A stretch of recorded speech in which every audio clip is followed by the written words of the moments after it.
Assalamualaikum warahmatullahi wabarakatuh. Perkenalkan, nama saya Ayu Astuti. Saya dari 3 PA 1. Di sini tujuan saya membuat video adalah untuk memenuhi tugas filsafat pendidikan. Saya akan menjelaskan materi tentang pragmatisme dan eksistensialisme. Sejarah pragmatisme.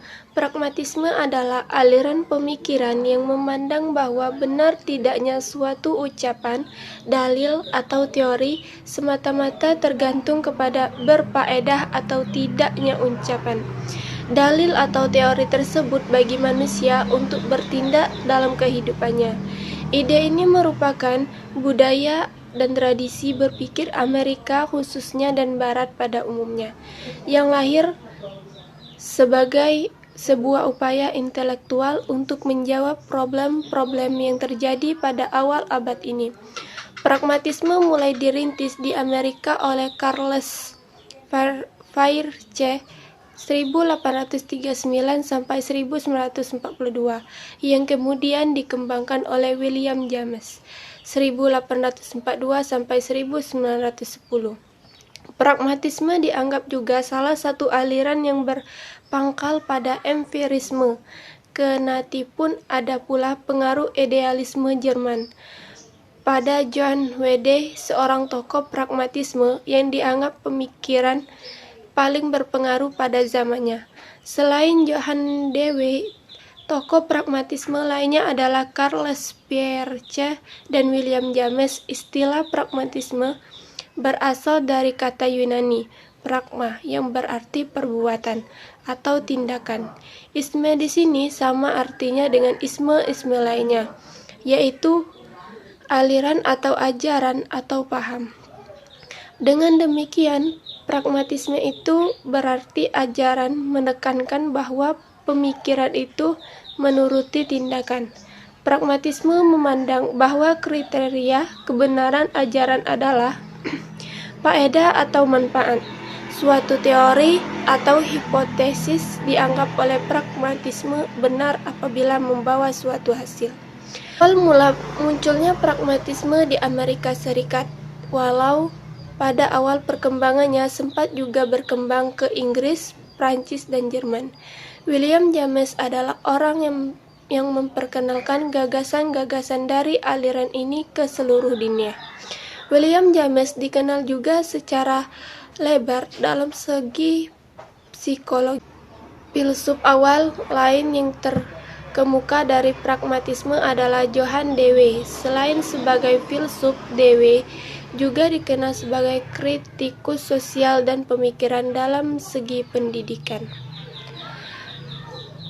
Selanjutnya, perkembangan pragmatisme. Apa yang dikata dengan neo-pragmatisme juga berkembang di Amerika Serikat, dengan tokoh utamanya Richard Rorty. Keliru satu konsepnya yang terkenal adalah bagaimana bahasa memilihkan ilmu, sebab bahasa mempunyai dalam bentuk jamak. Demikianlah ilmu pun tidak hanya satu dan tidak dapat dipandang universal. Atau dengan kata lain, tidak benar pola yang rasional terhadap ilmu. Cara melakukan sesuatu budi atau nilai-nilai yang benar dilihat secara fungsinya terhadap manusia. Selanjutnya, sejarah awal mulanya eksistensialisme.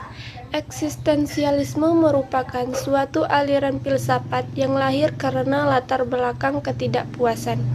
Beberapa filosof yang memandang bahwa filsafat pada masa Yunani ketika itu seperti protes terhadap rasionalisme Yunani, khususnya pandangan tentang spekulatif tentang manusia. Intinya adalah penolakan untuk mengikuti suatu aliran, penolakan terhadap kemampuan suatu kumpulan keyakinan, khususnya kemampuan sistem. Rasa tidak puas terhadap filsafat tradisional yang bersifat dangkal dan primitif, yang sangat dari akademik. Salah satu latar belakang dan alasan lahirnya aliran ini juga karena sadarnya beberapa golongan filosof yang menyadari bahwa manusia mulai terbelenggu dengan aktivitas teknologi. yang membuat mereka kehilangan hakikat hidupnya sebagai manusia atau makhluk yang bereksistensi dengan alam dan lingkungan sekitar, bukan hanya dengan semua serba instan. Dari sudut etimologi, eksistensi berasal dari kata eks yang berarti di luar dan sistensi yang berarti berdiri atau menempatkan. Jadi secara luas eksistensi dapat diartikan sebagai berdiri sendiri dirinya. Selanjutnya, perkembangan eksistensialisme. Eksistensialisme merupakan gerakan filosof yang muncul di Jerman setelah Perang Dunia I dan berkembang di Perancis setelah Perang Dunia Kedua. Selanjutnya, tokoh-tokoh pragmatisme. Yang pertama, Charles Sandre Farge. Yang kedua, William James. Yang ketiga, Johann Dewey. Yang keempat, Heraclitus. Selanjutnya, tokoh-tokoh eksistensialisme. Yang pertama, Jean-Paul Sartre. Yang kedua, Soren Abaye Kierkegaard. Yang ketiga, Martin Heidegger. Yang keempat, Karl Jaspers. Yang kelima, Paul Tillich. Selanjutnya, konsep pendidikan menurut pragmatisme dan eksistensialisme. Yang pertama, guru. Guru harus memberi kebebasan peserta didik memilih dan memberi pengalaman yang akan menemukan makna dari kehidupan itu sendiri.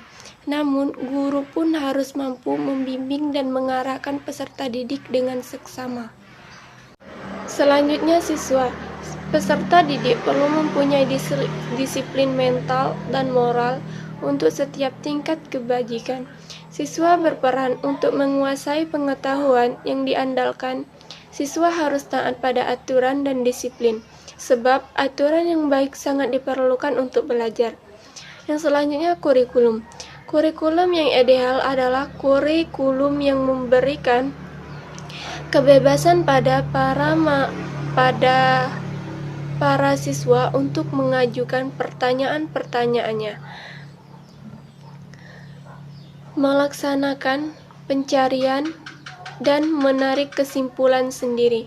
Hanya itu yang dapat saya sampaikan. Apabila kurang dan lebihnya saya mohon maaf. Wabillahi taufiq wal hidayah. Wassalamualaikum warahmatullahi wabarakatuh.